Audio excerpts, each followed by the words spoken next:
क्या होगा अगर आसमान अचानक दिन जैसा चमक उठे और आपको लगे कोई अदृश्य फ्लैश आपके चेहरे तक पहुंच गया। दोस्तों, यही है स्पेस का सबसे तेज खतरनाक फ्लैश जो एक पल में रात का रंग बदल दे। आज मैं आपको दिखाऊंगा ब्रह्मांड का वो धमाका कितना बड़ा था जो साइंस को भी कुछ देर के लिए सांस रोकने पर मजबूर कर दे। इस फ्लैश को कहते हैं गामा रे बर्स्ट यानी GRB। स्पेस की सबसे एनर्जेटिक किरणें। एक सेकंड में ये इतनी ताकत छोड़ देता है कि आप पलक झपकें और डिटेक्टर चीख उठें। कंपैरिजन में इंसानी टेक्नोलॉजी बौनी लगे। इन किरणों के जेट सीधे लाइन में उड़ते हैं और जब ये हमारी तरफ आते हैं तब स्काई ही अलग लगती है। अब जरा सोचिए, अगर ऐसी किरणें आपके शहर की तरफ आती दिखें, आप सबसे पहले क्या करेंगे? कमेंट में अभी बताइए, आपके हिसाब से सबसे नाजुक क्या है? ओजोन, सैटेलाइट, इंटरनेट या पावर ग्रिड? आपकी एक लाइन इस वीडियो की चर्चा को ही नहीं, एल्गोरिथम को भी रॉकेट की तरह ऊपर ले जाएगी और हमें अगले बड़े सवाल तक धकेल देगी। GRB तब बनता है जब एक विशाल तारा अपनी आखिरी सांस लेकर अंदर से ढहता है और ब्लैक होल बनता है।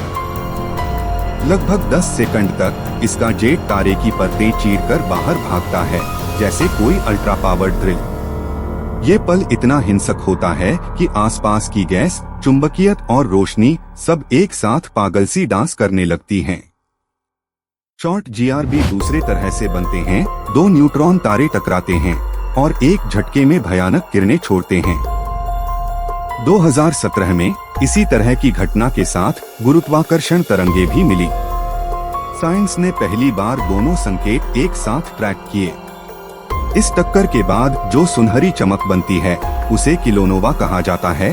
भारी एलिमेंट यहीं जन्म लेते हैं। धरती पर इन फ्लैश को पकड़ने के लिए नासा का स्विफ्ट टेलीस्कोप स्पेस में तैनात है। 2004 में लॉन्च हुआ ये ऑब्जर्वेटरी अलार्म बजते ही सेकंडों में टारगेट की तरफ मुड़ जाता है, जैसे 24x7 रात की शिफ्ट पर हो। इसके साथ फर्मी और दूसरे टेलीस्कोप मिलकर पूरे आसमान की निगरानी करते हैं ताकि एक भी फ्लैश न छूटे। अब आते हैं रिकॉर्ड तोड़ घटना पर। 2022 में एक GRB ने पूरे साइंस कम्युनिटी को हिला दिया। इसे बोला गया ब्राइटेस्ट ऑफ ऑल टाइम यानी बोट, क्योंकि इसकी चमक ने सेंसर तक को झुका दिया। आप सोचिए, पूरी दुनिया के टेलीस्कोप एक साथ उसकी तरफ दौड़ पड़े जैसे किसी कॉस्मिक स्टेडियम में स्पॉटलाइट जल गई हो। ये फ्लैश हमसे करीब 2.4 अरब प्रकाश वर्ष दूर हुआ। इतनी दूरी की आपकी कल्पना भी थक जाए। इसके बावजूद यह हमारी आंखों तक किसी सर्चलाइट जैसा लगा, क्योंकि जेट लगभग सीधे हमारी तरफ था। दूरी के बावजूद इतनी चमक, यही तो बताती है कि असली ऊर्जा कितनी बेतहाशा थी और बीम कितना पतला। इस GRB का पीक इतना लंबा चला कि कई डिटेक्टर सैचुरेट हो गए। लगभग 7 मिनट तक डेटा स्ट्रीम ऐसे भागी जैसे फायर होज खुल गया हो। आप चाय उबलने का इंतजार करें और उधर सैटेलाइट्स पर ग्राफ आसमान छू जाए। बाद में धीरे धीरे आफ्टरग्लो ने कहानी पूरी सुनाई, एक एक तरंग दैर्घ्य में। एक और कमाल सीन, धूल के छल्ले। हमारी गैलेक्सी की धूल ने एक्सरे को बिखेरा और आसमान में कई रिंग्स उभर आईं, जैसे किसी ने स्पेस पर गोलाकार निशान खींच दिए। इन छल्लों से साइंटिस्ट्स ने धूल के कणों का साइज और दूरी नापी, यानी बर्स्ट ने सिर्फ चमक ही नहीं, हमारी गैलेक्सी की प्रोफाइल भी खोल दी। एनर्जी स्केल समझिए, कुछ सेकंड में ये उतनी ऊर्जा छोड़ सकता है जितनी हमारा सूरज करीब 1 करोड़ साल में देता है। मतलब जो पावर हम एक सदी में नहीं देख पाते, यहाँ वो पलक झपकते निकलती है। यही वजह है कि GRB को समझना तारों की मौत और ब्लैक होल के जन्म को समझने की चाबी बन जाता है। लेकिन ट्रिक है बीमिंग। ये जेट बहुत पतला होता है, इसलिए जब ये सीधा हमारी लाइन में आता है तभी धमाका इतना पागल सा दिखता है। करीब 4 डिग्री के आसपास का नैरो कोन आसमान में चांद की चौड़ाई से भी कम, यानी मिस हो जाए तो हम इसे मुश्किल से पकड़ पाते। यह चयन ही रिकॉर्ड तोड़ चमक दिखाता है।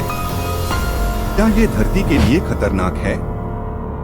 सीधा असर तभी जब सोर्स खगोलीय पड़ोस में हो, करीब 1000 प्रकाश वर्ष के अंदर, और जेट बिल्कुल हम पर पॉइंट हो। तब ऊपर के वातावरण में केमिस्ट्री बदल सकती है और हाई एनर्जी कणों की बारिश हो सकती है। अच्छी खबर, ऐसे मौके बेहद बेहद रेयर होते हैं। अगर ऐसा पास में हो भी जाए, सबसे पहले चोट खा सकता है ओजोन। ऊपरी परत में केमिकल रिएक्शन तेज होकर कुछ समय के लिए सुरक्षा कम हो सकती है। असर महीनों से बढ़कर लगभग 1 साल तक टिक भी सकता है, यानी स्कूल के एक अकादमिक ईयर जितना, पर लोकेशन और मौसम पर बहुत कुछ निर्भर करेगा। साइंटिस्ट्स मानते हैं बहुत पुराना एक मैस एक्सटिंक्शन शायद ऐसे ही किसी फ्लैश से ट्रिगर हुआ हो। करीब 45 करोड़ साल पहले समुद्र के कई जीव अचानक गायब होते दिखते हैं, और शक की सुई हाई एनर्जी स्पेस इवेंट्स की तरफ जाती है। पक्का सबूत नहीं, पर क्लूज मजबूत हैं, जैसे चट्टानों में केमिकल सिग्नेचर्स। घबराइए मत, हमारी गैलेक्सी में ऐसे मौके बेहद कम हैं। औसतन एक दिशा में सही सी हिट वाला केस शायद 10 लाख साल भी एक बार, यानी इंसानी सभ्यता से भी लंबा इंतजार। ऊपर से कोई भी पास का कैंडिडेट तारा अभी फटने की लाइन में नजर नहीं आता। मॉनिटरिंग कड़ी है और अलर्ट सिस्टम 24 घंटे चल रहा है।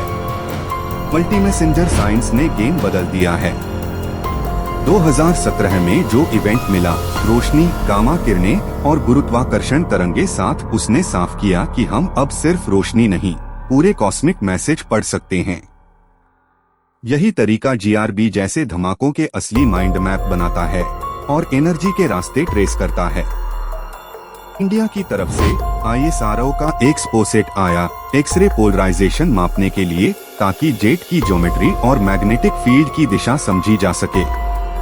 2024 में लॉन्च, ये मिशन हमें बताएगा कि रोशनी कितनी और कैसे ट्विस्ट होकर निकलती है। जितनी साफ पोलराइजेशन, उतना साफ जेट का राज और उतनी पक्की theory. James Webb space telescope जैसी आंखें आफ्टरग्लो में धुंधली रोशनी भी पकड़ लेती हैं। इसका 6.5 मीटर मिरर इंफ्रारेड में ठंडी सी चमक को निकालकर दूर की गैलेक्सियों और डस्ट के पीछे छुपे सोर्स का फोटो बनाता है। जितनी जल्दी ऐसी आंखें टारगेट पर लगे, उतने ज्यादा राज हमारी स्क्रीन पर खुलते हैं। रिकॉर्ड फ्लैश के दौरान धरती के ऊपर कणों की बारिश भी दर्ज हुई।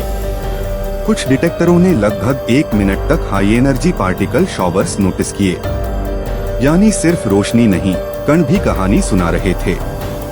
ये डेटा हमें बताता है कि जेट किन रास्तों से एनर्जी बूस्ट कर रहा था और मैग्नेटिक फील्ड कैसे मोड़ रहे थे। GRB की कहानी 2 हिस्सों में खुलती है, पहले एक तेज प्रॉम्प्ट फ्लैश और फिर लंबा आफ्टरग्लो। शुरुआत में हाई एनर्जी फोटॉन्स और बाद में रेडियो से लेकर एक्सरे तक सब कुछ। जैसे कोई वायलिन पहले चीखता है, फिर धीमे धीमे गूंजता रहता है। इन कर्व्स को पढ़ना ही असली इंजन की फिजिक्स पकड़ने का सबसे पक्का तरीका है। तो सबसे बड़ा सवाल का जवाब क्या है? असल में सबसे चमकीला हमें धरती तक पहुंची रोशनी से दिखता है, जो बीमिंग और दूरी दोनों पर निर्भर करता है।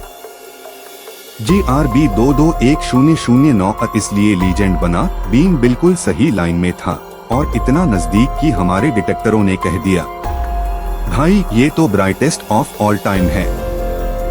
अगर ऐसा फ्लैश हमारी गैलेक्सी में और पास हो तो हालात बदल सकते हैं। 10 सेकंड के भीतर ऊपर का वातावरण हाई एनर्जी से भर जाएगा। आप फोन अनलॉक करते करते सैटेलाइट्स में अलर्ट बजने लगेंगे। लेकिन याद रखिए, ये परिदृश्य बेहद अनलकी है और मॉडर्न मॉनिटरिंग हमें सेकंडों में वार्न कर सकती है। अंत में सीख यही है, GRB हमें तारे की मौत, ब्लैक होल के जन्म और मैग्नेटिक हलचल की लाइव स्ट्रीम देते हैं। हमारी टेक जितनी तेज होगी, उतनी जल्दी हम इन फ्लैश के पीछे छुपे नियम पकड़ लेंगे। आप बताइए, अगला बड़ा सवाल क्या कवर करें? सब्सक्राइब, लाइक और ये वीडियो उस दोस्त को भेजिए जो स्पेस से प्यार करता है। बोनस रिवाइंड, कैसे पता चला कि स्विफ्ट इतना फास्ट है? 2004 से यह ऑब्जर्वेटरी अलर्ट मिलते ही टारगेट पर लॉक करती है।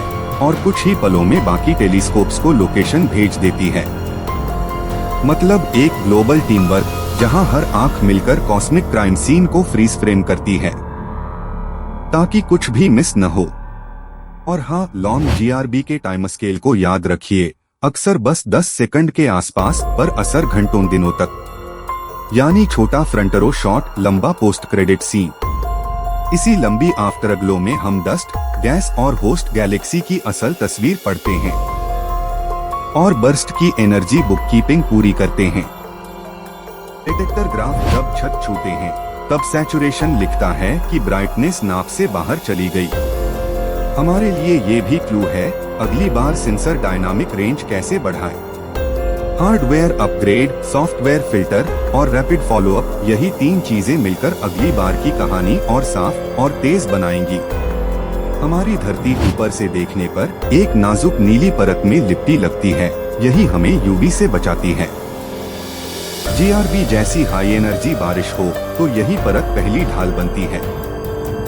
रिएक्शन ऊपर होते हैं, नीचे जिंदगी अक्सर सेफ रहती है। मॉडल्स दिखाते हैं रीजन और सीजन के हिसाब से असर बदलता है, यूनिफॉर्म नहीं। कॉड जीआरबी ने एक और राज सिखाया, इवेंट जितना पास लगेगा उतना ज्यादा मल्टी बैंड डेटा मिलेगा। दूरी बढ़ते ही खासकर डस्ट और गैस के पीछे हमें इंफ्रारेड और रेडियो पर ज्यादा भरोसा करना पड़ता है। इसलिए ग्लोबल नेटवर्क और 24x7 कवरेज ही गेम चेंजर हैं। रात हो या दिन, डेटा बहना नहीं रुकना चाहिए।